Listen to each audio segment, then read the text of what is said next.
म्हणतायत की हे माझं नाहीच आहे, पण नेमकं करताय कोण? तीन तिगाडी आणि गाडी बिगाडी असं भाजपचं चाललंय का?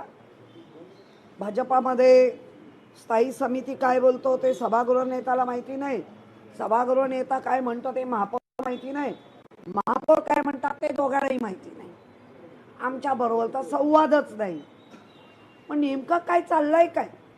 अरे ही महापालिका आहे, करदात्यांच्या पैशातून येणारा जो पैसा आहे तो सगळीकडे प्रत्येक ठिकाणी दिला जातो, परंतु महापौरांच्या प्रसिद्धीसाठी एका वर्षाला जर 45 लाख वापरले जाणार असतील तर प्रसिद्धी म्हणजे काय?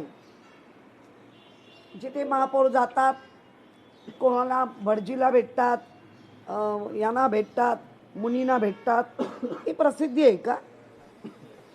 महापालिकेने पण ठरवलं पाहिजे की हे बालहट्ट कधीपर्यंत पुरवणार आहात, आणि पुरवण्याचा हे मुंबईकरांचा निधी देण्याचं काम विचारपूर्वक नको व्हायला.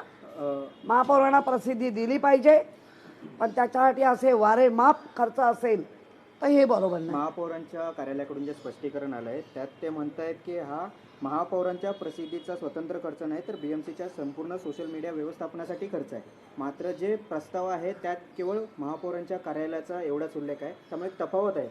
पूर्ण तफावत आहे. एकतर प्रशासन खोटं बोलत आहे आणि महापौर खरं बोलत आहेत, किंवा महापौर खोटं बोलत आहेत आणि प्रशासन खरं बोलत आहे. आता ते प्रशासनाने सांगावं, कारण काल असंच चाललेलं, हा खोटं बोलतोय तो तरी खरं आहे. मग आज तर अगदी ऐरणीवर आलेला प्रश्न आहे, कोण खरं बोलतंय आणि कोण खोटं बोलतंय, आणि मुंबईकरांच्या पैशाची का लूट करताय. तुमच्या हातात जो प्रस्ताव आहे तो या संदर्भात त्यामध्ये नेमका काय उल्लेख आहे, तुमचा नेमका काय दावा आहे? तो महापौरांच्या प्रस्तावाची कॉपी 1 ऑगस्ट 2024 हा जो प्रस्ताव आहे, या प्रस्तावामध्ये स्थायी समितीचा प्रस्ताव आहे आणि याच्यामध्ये सरळ उघड लिहिलं आहे, महापौरांच्या कार्यालयाच्या समाज माध्यम हाताळणी करता दिनांक 1 ऑगस्ट हे बघा, हा पेपर माझ्या घरचा नाही आहे, हा पेपर महानगरपालिकेच्या चाललेल्या कामकाजामधला एक पेपर आहे. आणि आत्ता जर अशा पद्धतीने जे नवीन एक पद्धत काढली आहे भाजपने, 5 लाखापासून 75 लाखापर्यंत कुठलंच टेंडर बिंडर न करता डायरेक्ट स्थायी समितीत आणायचं आणि पास करायचं, हे 5.75 त्याला म्हटलं जातं. हे 5.75च बोगस आहे. आतापर्यंत 5 लाखापर्यंत होतं, त्याची वाढ 75 लाखापर्यंत केली, म्हणजे डायरेक्ट 1 कोटीला जायचं नाही. 5 कोटी तुम्हाला खर्च करायचे असतील तर 5.75चे असे 5-4 ठराव आणायचे असे आणि लोकांची लूट करायची. महापौरांची अशी कोणती प्रसिद्धी आहे की जी मुंबई महापालिकेचा जो जनसंपर्क विभाग आहे तो करू शकत नाही, त्याच्यासाठी वेगळी समाज माध्यमांची नियुक्ती केली जाते? तुम्ही देखील महापौर होता, तुमच्या काळात सुद्धा याच कंत्राटदाराकडून समाज माध्यमांवरती पोस्ट केल्या जायच्या, तो तुमच्या पुरताच मर्यादित होता की संपूर्ण बीएमसी करता? नाही, खरं म्हणजे महापौरांपुरतंच मर्यादित असं, आणि जे महापौरांच्या जे डिपार्टमेंट आहे प्रसिद्धीचं, खरं म्हणजे या सगळ्यांना वेगवेगळ्या कामात गुंतवून फक्त रीलच्या माध्यमातून महापौरांना प्रसिद्धी होऊ दे, ह्यांना कशाला ठेवायचे? मग ह्यांचे पगार द्या, रील जे कोण प्रसिद्धी माध्यम बनवणार आहेत त्यांना पैसे द्या. म्हणजे ज्या कामासाठी नेमलंय ते जर डिपार्टमेंट कामच करत नसेल तर मग आपल्या माध्यमातून आयुक्तांना विनंती आहे, यांना काढून घ्या, ते डिपार्टमेंट रिकामी करा आणि तुमच्याकडे घ्या. कारण महापौरांच्या प्रसिद्धीला वेगळे पैसे, हे त्या डिपार्टमेंटची लोक आहेत, त्या डिपार्टमेंटचं ते काम नाही करणार. म्हणजे प्रसिद्धी म्हणजे काय? महापौर कुठे चालले आहेत, महापौर कुठेतरी बसले आहेत, महापौर कुठेतरी अशा बघतायत, ही म्हणजे प्रसिद्धी. महापौर गावाला गेलेत, ठीक आहे, त्यांच्या आवडीनिवडी वेगळ्या असू शकतात आणि असल्या पाहिजे. परंतु हा आमचा PRO डिपार्टमेंट कसल्या प्रसिद्धी देत आहेत, त्या प्रसिद्धीचं तुम्हाला कळतंय का? एक मुंबईचा मानाचं पद आहे महापौर, त्या महापौर पदाची विटंबना चालली आहे असं म्हणायला हरकत नाही. ताई, आपण बघितलं तर त्याच्या आधी देखील 50,000चे त्यांना सेपरेट PA हवे होते. त्यावेळी देखील असाच प्रस्ताव समोर आला आणि तो प्रस्ताव देखील नंतर काही झाला नाही, कारण विरोधकांनी टीका केली.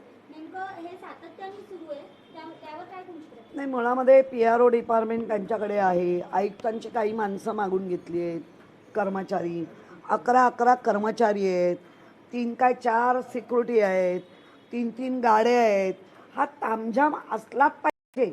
माझ्या वेळेला मी फॅमिली गाडी नाकारली होती, मला फॅमिली गाडी नव्हती. त्यामुळे माझ्या फॅमिली गाडीबरोबर जाणारा सिक्युरिटी, तो लागणारा ड्रायव्हर, 2 का 3 ड्रायव्हर लागतात, हे सगळं मी माफ केलं होतं. माझं मानधन हे सगळं मुंबईकरांना दिलं होतं. या सगळ्या गोष्टीला फाट मारून उलट दात्याची भूमिका असली पाहिजे महापौरांची, तर ही घेत्याची भूमिका आहे. द्या द्या. ताई, 2 महत्त्वाचे प्रस्ताव महापालिकेत मंजूर झाले आणि ते मध्यरात्री मंजूर झाले. एक म्हणजे बेस्टच्या खाजगीकरणाचा पीपीपी तत्वावरती विकासाचा प्रस्ताव आणि दुसरा म्हणजे फुटबॉल ग्राउंड, जे आदित्य ठाकरेंनी प्रचंड विरोध केलेला आहे आणि कोर्टाचं प्रकरण न्यायप्रविष्ट असताना याचा प्रस्ताव मंजूर. खरं म्हणजे फार चुकीचं घडलंय. कुठलंही प्रकरण जेव्हा न्याय प्रविष्ट राहतं तर त्या न्याय प्रविष्टाचा विषय रिफर बॅक करावा लागतो, करायचा असतो. परंतु ह्यांच्या धाडस एवढं वाढलं आहे की आम्ही काहीही केलं तरी आम्हाला वाचवणारे दिल्लीश्वर आहेत. या मोठ्या धाडसावर कुठलंही महापालिकेत धाडस होतं आहे.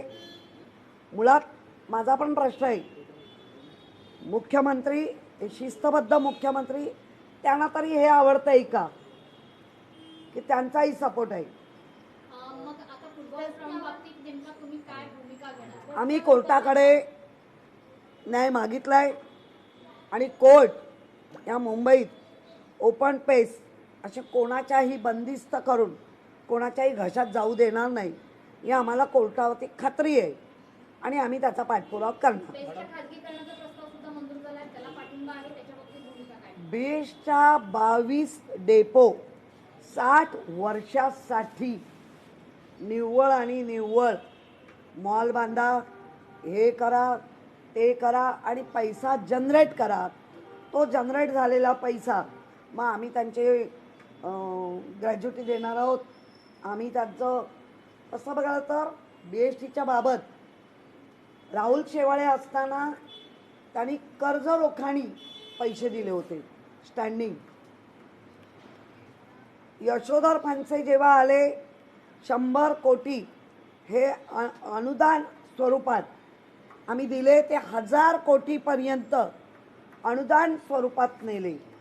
आता यांचं असं झालंय, जी काही तिजोरी उघडेल ती फक्त आणि फक्त आमच्या म्हणजे स्वतःच्या महापौर असतील बाकी ह्या सेवेसाठीच असेल, नागरिकांच्या सेवेसाठी इथे काही नसेल.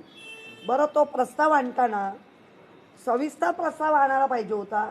हे डेपो आपण लीज 60 वर्षाची, आतापर्यंत अनेक आपण गोष्टी दिल्या, चुका घडल्या, त्या आपण गेल्या 2012 ते 17 आणि 17 ते आतापर्यंत पुन्हा त्या चुका केल्या नाहीत, कारण त्या गोष्टी पुन्हा येत नाही, परत येणार नाही. 22 का 24 डेपो तुम्ही म्हणजे ज्याची करोडोनी किंमत, अब्जोनी, तिथे करोडोनी लाखांनी किंमत घेतली गेली आहे. एकनाथ शिंदे यांच्या नगरविकास खात्यासंदर्भात आयुक्त अश्विनी भिडेंनी एक भरभरीत पत्र दिलेलं आहे की SRA योजनेमधल्या अधिकारांचा गैरवापर केला जातोय. एकनाथ शिंदेच्या नगर तर महापौरांची देत्याची नाही तर घेत्याची भूमिका आहे अशी टीका माजी महापौर पेडणेकरांनी महापौर रितू तावडेंवर केली आहे. नेमकं कोण खरं बोलतंय कोण खोटं बोलतंय हेच समजत नाही असं सुद्धा पेडणेकरांनी म्हटलंय. महापौर पदाची विटंबना सुरू आहे असं किशोरी पेडणेकर यांनी म्हटलेलं आहे.